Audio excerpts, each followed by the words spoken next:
कहानी की शुरुआत होती है 1981 के लखनऊ से। यहाँ मिलते हैं एक पुलिस ऑफिसर से, अमित पटनायक, जो कि income tax department search officer है। इसका काम है उन लोगों के घर रेड मारना जो अपना पैसा छुपा कर रखते हैं, यानी टैक्स चोरी करते हैं। अमित एक ईमानदार ऑफिसर है, इसलिए उसका हर जगह ट्रांसफर होता रहता है। एक साल में उसके 49 ट्रांसफर हो चुके हैं। इस बार उसका ट्रांसफर लखनऊ में होता है। उसकी वाइफ का नाम मालिनी। और जब अमित नई पोस्टिंग पर अपने ऑफिस पहुंचता है तो वहाँ सब सोचने लगते हैं कि ये भी कुछ दिनों में ठंडा हो जाएगा बाकी ऑफिसर्स की तरह। लेकिन एक दिन अमित को एक कॉल आता है जिसमें आदमी उसे मिलने के लिए मंदिर बुलाता है। वहाँ पूजा के टाइम उस आदमी के साथ एक नारियल दिया जाता है जिसमें एक चिट्ठी होती है। इस चिट्ठी में कुछ लोगों के नाम लिखे होते हैं। अमित तुरंत अपने डिपार्टमेंट से इंफॉर्मेशन कलेक्ट करता है और उन लोगों की फाइल्स निकलवाता है। इन्वेस्टिगेशन के दौरान उसे लगता है कि एक आदमी सबसे ज्यादा सस्पिशियस है। हमें उसकी फैक्ट्री को सर्वेल करता है। पक्का यकीन हो जाता है कि यही आदमी बड़ी टैक्स चोरी कर रहा है। हमें अपने सीनियर के पास जाता है परमिशन लेने के लिए। 6 मंथ में रिटायर होने वाला होता है, इसलिए वो परमिशन दे देता है। अब हमें जिस घर रेड मारने जा रहा है वो कोई छोटी मोटी मछली नहीं है। उसका नाम रमेश्वर सिंह एक बहुत ही ताकतवर आदमी है। उसके कनेक्शंस मिनिस्टर, पुलिस सब जगह तक है। लोग उसे व्हाइट हाउस के मालिक कहते हैं। अब तक किसी में हिम्मत हुई कि उसे जाकर रेड मारे। हमें अपनी टीम के पास जाता है, लेकिन ये बात किसी को भी नहीं बताता कि रेड कहाँ होने जा रही है। सिर्फ इतना बोल देता है कि सुबह 5 बजे निकलना है। उसकी टीम में सुधीर, गुप्ता और कई लोग होते हैं जो उसके साथ होते हैं। इस रेड का प्लान पूरा सीक्रेट होता है ताकि किसी को न्यूज लीक ना हो। यहाँ से शुरुआत होती है मूवी की असली कहानी की, जब एक ईमानदार ऑफिसर सिस्टम के अगेंस्ट जाकर ताकतवर इंसानों के खिलाफ सच की लड़ाई लड़ता है। सुधीर गुप्ता करप्ट नेचर का होता है। वो लोगों से रिश्वत लेकर उन्हें पहले ही बता देता है कि कहाँ रेड पड़ने वाली है। हमें को इस बात का अंदाजा होता है, इसलिए वो प्लान बहुत ही सीक्रेट रखता है। अगली सुबह जैसे 5 बजे होते हैं, हमें और उसकी टीम कार से निकल पड़ती है। वो लोग एक रोड लेते हैं जो बनारस की तरफ जाता है। सब सोचने लगते हैं कि शायद बनारस में रेड होने वाली है, लेकिन रास्ते में हमें रोड चेंज कर देता है। ये सिर्फ छलावा होता है ताकि न्यूज लीक ना हो। असल में उसकी असली टारगेट व्हाइट हाउस होता है, यानी रमेश्वर सिंह का घर। जब लोग समझते हैं कि रेड व्हाइट हाउस में होने वाली है तो कई टीम मेंबर्स घबरा जाते हैं। कह देते हैं कि वो उसी गांव का है, इसलिए वो अंदर नहीं जाएगा। हमें तुरंत उसे टीम से निकाल देता है और बाकी टीम्स को लेकर अंदर चला जाता है। जब टीम गेट पर पहुंचती है तो गार्ड उन्हें रोकने की कोशिश करता है और कहता है कि यहाँ से लौट जाओ, अंदर बहुत लोग हैं, मारे जाओगे। लेकिन हमें फुल पुलिस प्रोटेक्शन के साथ आया होता है, इसलिए दरवाजा खुलवा दिया जाता है। अंदर जाके हमें सीधा रमेश्वर सिंह के पास जाता है और कहता है आपके खिलाफ वारंट है, हमें यहाँ इनकम टैक्स रेड करनी है। पहले तो रमेश्वर उसे धमकी देता है, लेकिन हमें बिल्कुल शांत और प्रोफेशनल रहता है। वो हर बात रूल्स के मुताबिक करता है। रमेश्वर उसकी बेइज्जती भी कर, लेकिन हमें अपने बिहेवियर को शांत रखता है और सबको हैरान कर देता है। सबसे पहले हमें पूरी फैमिली को एक जगह जमा करता है, फिर अनाउंस करता है रेड पूरे दिन चलेगी। शाम तक अगर कुछ मिला तो अरेस्ट भी हो सकते हैं। कोई घर से बाहर नहीं जा सकता। टेलीफोन लाइन कट कर दी जाती है ताकि किसी से कांटेक्ट ना कर सके। सिर्फ थोड़ा पैसा छोड़ा जाएगा ताकि डेली घर का खर्चा चल सके। रमेश्वर की फैमिली में रमेश्वर के 3 भाई होते हैं। एक बेटी होती है, एक बेटे का नाम शाहसित होता है और उसकी बीवी का नाम तारा होता है। अब घर की तलाशी स्टार्ट हो जाती है। सबको चेक करने के बाद उन्हें कुछ भी नहीं मिलता। 2 अलग अलग यूनिट्स घर के अलग अलग पोजीशन में लगाए जाते हैं। तलाशी चलती रहती है, सस्पेंस बढ़ता रहता है। पूरी की पूरी टीम रमेश्वर के भाइयों के कमरे अलग अलग चेक कर रही होती है, लेकिन वहाँ भी कुछ नहीं मिलता। हर जगह चेक करने के बाद भी जब कुछ हाथ नहीं आता तो टेंशन और भी बढ़ने लग जाता है। हर जगह देखने के बाद उन्हें कुछ भी नहीं मिलता। तभी पता चलता है कि रमेश्वर की माँ रेड के वक्त घर के मेन एरिया में नहीं थी, बल्कि वो तो अपने 2 सर्वेंट्स के साथ अपने रूम में थी। हमें को कुछ शक होता है तो वो उनके कमरे की भी तलाशी लेता है। वहाँ एक तिजोरी मिलती है, हमें उसे जबरदस्ती खुलवाता है, लेकिन इसमें भी कुछ खास नहीं मिलता और उस रूम में एक लॉकर निकलता है। अब टीम पूजा घर की तरफ जाती है तो घर वाले कहते हैं कि ये एक आस्था का स्थल है, इसलिए वहाँ तलाशी नहीं लेने देंगे। लेकिन हमें नीट एंड रिस्पेक्टफुल वे में बोलता है, सब लोग अपने बेल्ट्स और शूज निकाल कर अंदर चले जाएं। रमेश्वर को भी मजबूरी में हाँ कहना पड़ता है।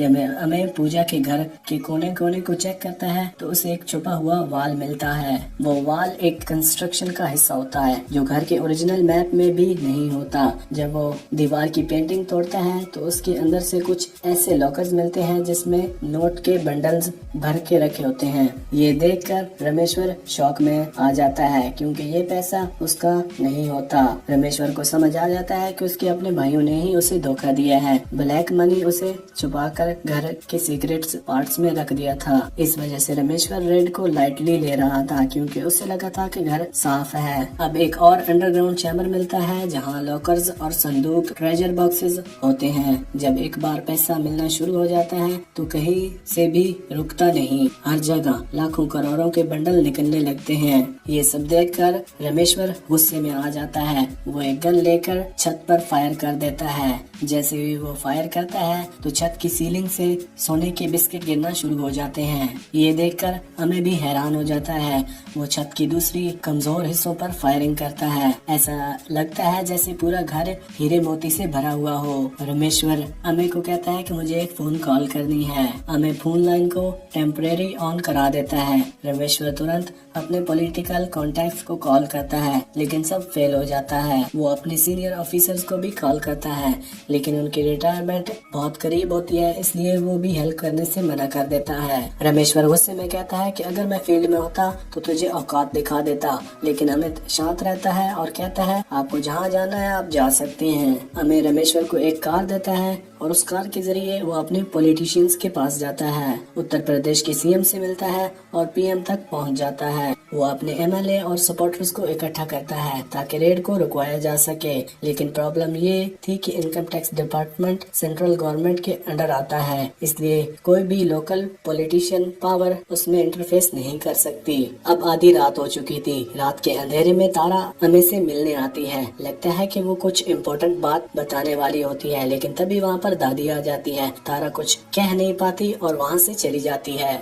सुबह अमे साशी के पास आता है। उसके हाथ में कुछ पेपर्स होते हैं। वो कहता है यहाँ करोड़ों का फाइनेंशियल फ्रॉड हुआ है और सब कुछ साशी के नाम पर है। अमे बोलता है अगर साशी को बचाना है तो सब कुछ सच बताओ कि कहाँ कहाँ पर क्या छुपा रखा है। इसका कॉन्फिडेंस टूट जाता है और वो डर के मारे सब कुछ बताना शुरू कर देता है। अब हमें दिखाया जाता है कि घर के बहुत सारे हिस्सों में हिडन लॉकर्स होते हैं और जब टीम उसे तोड़ती है तो बंडल्स पे बंडल और गोल्ड बिस्किट गिरना शुरू हो जाते हैं। साथ ही अमे ने पूरी फैमिली के बैंक अकाउंट, फैक्ट्रीज और प्रॉपर्टीज को फ्रीज करवा दिया था, जो खुद को प्राइम मिनिस्टर बताता है। वो कहती है क्या आप इस रेड को किसी और तरीके से हैंडल कर सकते हैं। हमें सस्पिशियस होता है। वो कहता है अगर आप ऑफिशियल हैं तो साइंड रिटर्न ऑर्डर भेजिए। सिर्फ कॉल पर मैं रेड नहीं रोक सकता, लेकिन कोई ऑफिशियल लेटर नहीं आता। हमें समझ जाता है कि ये फेक कॉल है। ये पीएम रमेश्वर को यहाँ से भी हेल्प नहीं मिलती। रमेश्वर अब अमे को रिश्वत देने की कोशिश करता है, चाहे जितना चाहो पैसा ले लो, लेकिन अमे सीधा मना कर देता है। तब रमेश्वर गुस्से में आकर अमे की वाइफ पर अटैक करवाता है, लेकिन वो बच जाती है और अमे उसकी सिक्योरिटी टाइट कर देता है। रेड फाइनली कंप्लीट होती है और टीम सारे पैसे और गोल्ड को सीज कर देती है, एविडेंस कलेक्ट कर लेती है और निकलने की तैयारी करती है।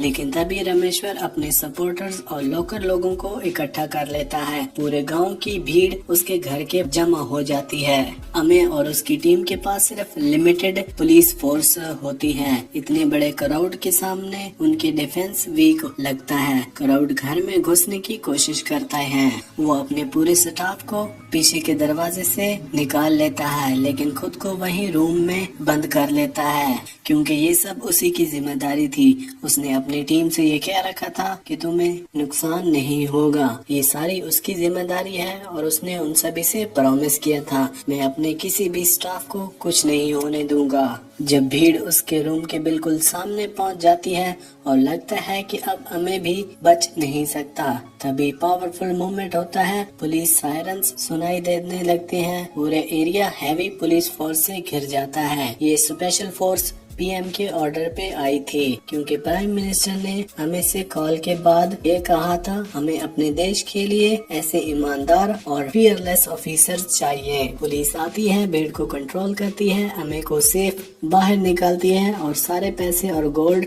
सिक्योर करती है। रमेश्वर और उसके सभी लोगों को अरेस्ट कर लिया जाता है।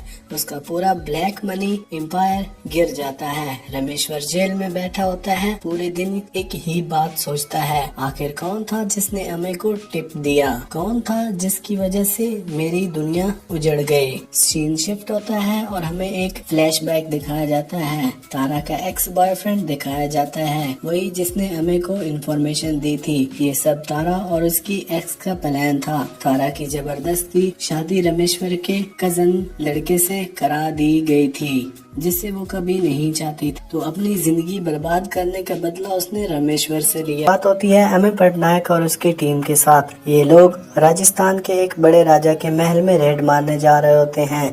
राजा ने काफी ज्यादा टैक्स छुपाया होता है, इसलिए रेड होने वाली होती है। लेकिन राजा चालाक था, उसने पहले ही अपना पैसा और सोना गाड़ियों में भरकर पीछे के रास्ते से निकलवा दिया था। इतना ही नहीं, बल्कि राजा ने अपने आदमियों को बोलकर ऑफिसर्स के ऊपर फायरिंग भी करा दी। लेकिन पटनायक भी रेडी था, उसने राजा के ट्रक्स को रास्ते में ही घेर लिया और पूरा माल सीज कर दिया। जब राजा को ये बात पता चली, वो एक आदमी को पटनायक के पास भेजता है डील करने के लिए। वो कहता है तुम्हें जितना भी पैसे चाहिए दे लो, लेकिन बस हमारा माल वापस कर दो। पटनायक कहता है कि 2 करोड़ ले आओ और अपना माल वापस ले जाओ। अब हमें जेल का सीन दिखाया जाता है, जहाँ पहले पार्ट का विलेन रमेश्वर सिंह यहाँ पर दिखाई देता है, जो कि अभी भी जेल में है क्योंकि उसने ऑफिसर के ऊपर हाथ उठाया था। फिर आगे हम देखते हैं पटनायक को रिश्वत के इल्जाम में ट्रांसफर कर दिया जाता है। अब वो अपनी वाइफ और बेटी के साथ शिफ्ट हो जाता है। वहाँ पहुंचकर वो दादा भाई के बड़े बड़े पोस्टर देखता है, जो कि एक पावरफुल लीडर और मिनिस्टर भी बन चुका है। लोग उनकी पूजा तक करते हैं क्योंकि वो सबकी मदद करता है। उनका कहना है कि माँ उनके लिए भगवान से भी ऊपर है। पटनायक ऑफिस में अपनी टीम से मिलता है। एक ऑफिसर उसका मजाक उड़ाता है कि तू तो रिश्वत ले रहा है। पटनायक गुस्सा तो होता है लेकिन कुछ कहता नहीं है। अगले दिन पटनायक अपनी पूरी फैमिली के साथ दादा भाई के फाउंडेशन में जाता है। वहाँ उसका शक बढ़ता है, उसे कुछ चीजें अजीब दिखाई देती हैं, जो वो अपने दिमाग में नोट कर लेता है। उसके बाद पटनायक वहाँ के लोगों से दादा भाई के बारे में पूछता है। लोग कहते हैं कि वो सबकी मदद करता है और सभी लोगों ने मिलकर उसे इलेक्शन लड़ने को कहा। लेकिन जब सीएम के पास टिकट मांगने को गया तो उसने उसकी इंसल्ट कर दी। तब दादा भाई ने इंडिपेंडेंट इलेक्शन लड़ा और जीत गया। बाद में कई और एमएलएस को भी अपने साइड कर लिया और अब सीएम को भी मजबूरी में दादा भाई से हाथ मिलाना पड़ता है। इसके बाद दादा भाई की पावर और भी बढ़ जाती है और वो कैबिनेट मिनिस्टर बन जाता है। ये सब मालूम करने के बाद पटनायक को शक होने लगता है।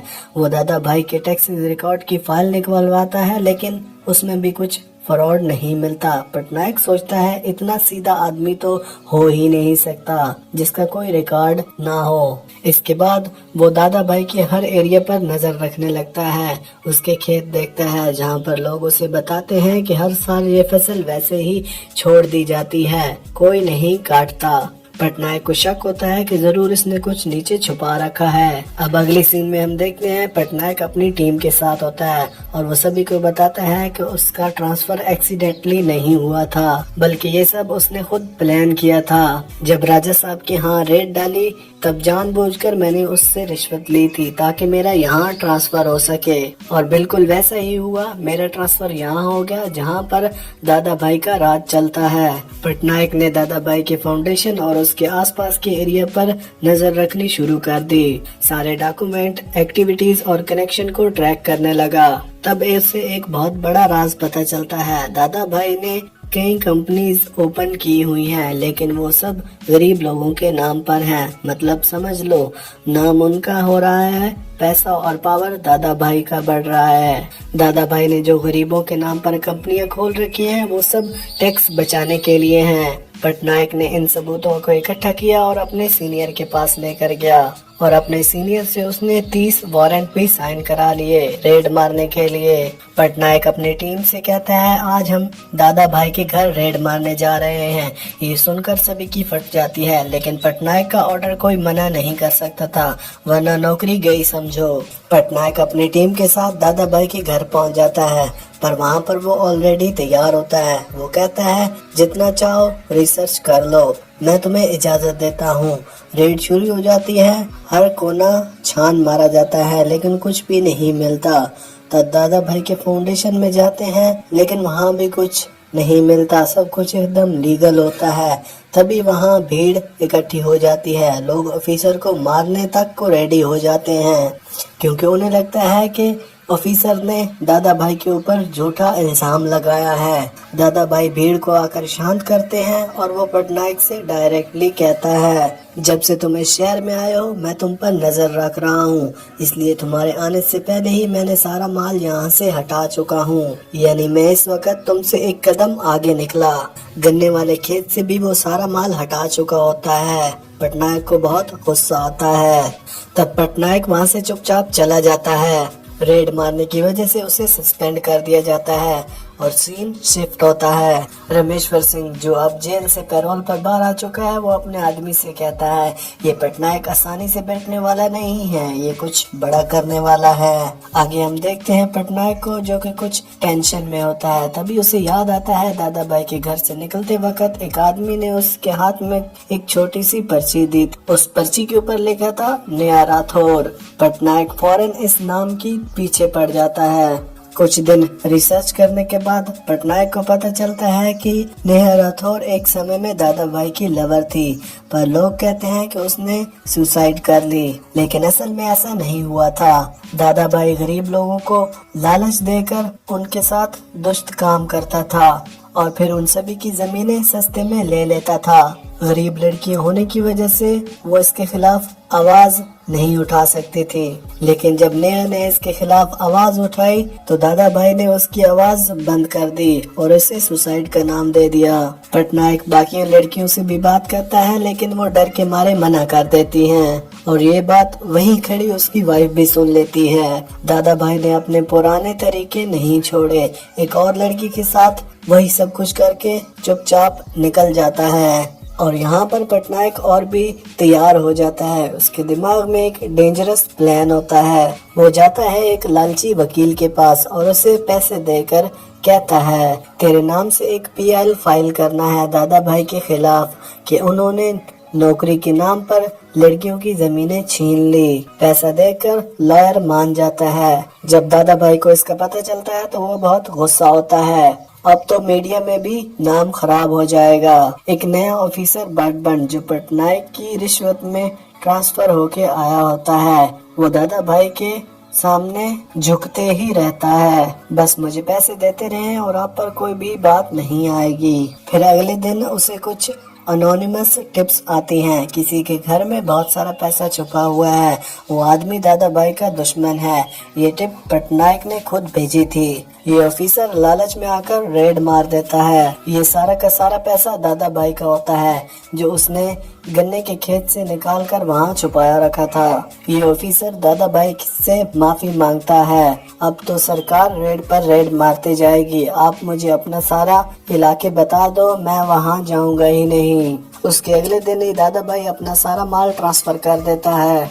दादा भाई भी परेशान होता है कि आखिर उसे टिप दे कौन रहा है। तभी एक बहुत बड़ा राज खुलता है। ये सब इंफॉर्मेशन पटनायक को दादा भाई का खुद का PA दे रहा था, जो पहले से ही एक करप्ट आदमी है, लेकिन पटनायक ने उसका जमीर जगाया, इसलिए वो उसकी हेल्प करने लगा। लेकिन दादा भाई को जब ये बात पता चलती है तो वो उसकी पिटाई करता है और उसका ट्रांसफर कहीं और करा देता है। इधर हम देखते हैं पटनायक की वाइफ उन सभी लड़कियों से मिलती है, उन्हें हिम्मत दिलाती है और अपने साथ मिला लेती है। दादा भाई लॉयर को 5 करोड़ देकर उसे खरीद लेता है। कोर्ट की सीन में हम देते हैं लॉयर ने तो उसकी ऑडियो रिकॉर्ड कर ली थी पैसे लेते वक्त, और साथ ही कहता है कि दादा भाई ने अपनी लवर नेहा का कत्ल किया है, गरीब लड़कियों का रेप किया है और उनकी जमीनें जबरदस्ती छीनी है। पटनायक ने पहले ही लॉयर को बता रखा था कि दादा भाई उसे खरीदने की कोशिश करेगा, इसलिए तुम रेडी रहना। उसके बाद पटनायक अपने सीनियर के पास जाता है वारंट इशू करवाने के लिए। वो अपने सीनियर को कहता है कि मेरे पास पक्का सबूत है कि इस होटल में 500 करोड़ से ज्यादा का माल मैं निकाल सकता हूँ, मुझे बस रेड मारने की इजाजत चाहिए। तो वो ऑफिसर उसे इजाजत दे देता है। असल में पटनायक ने ही उस ऑफिसर का ट्रांसफर यहाँ कराया था, वो उसी का आदमी होता है और उसी ने उस होटल की टिप दी होती है। पटनायक होटल जाता है और उसकी हर एक चीज की तलाशी लेता है। वहाँ पर उन्हें बहुत सारा सोना और पैसे मिलते हैं। दूसरी साइड बाथरूम के पैप्स भी गोल्ड के निकलते हैं। सब कुछ सीज कर लिया जाता है। तब दादा भाई पिछली मूवी के विलन रमेश्वर की तरह अपने कॉन्टेक्ट से राब्ता करता है, लेकिन उनसे कुछ भी मदद नहीं मिलती।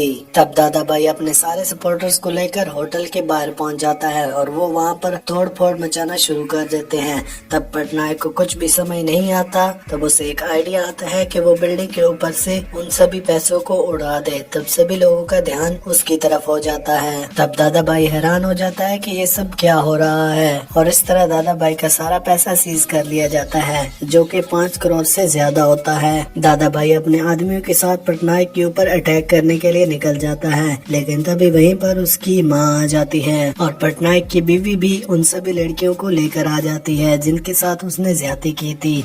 और ये सारी बात दादा भाई की माँ को भी मालूम हो गई थी। दादा भाई वहाँ पर बहुत शर्मिंदा होता है और माफी मांगता है। पटनायक सारे माल को सीज कर लेता है और दादा भाई को जेल के अंदर डाल देता है। और फाइनल सीन में हम जेल के अंदर पटनायक को रमेश्वर सिंह के पास देखते हैं। दोनों एक दूसरे को देखकर कहते हैं गेम अभी बाकी है पटनायक, और यहीं पर इस मूवी का अंत होता है।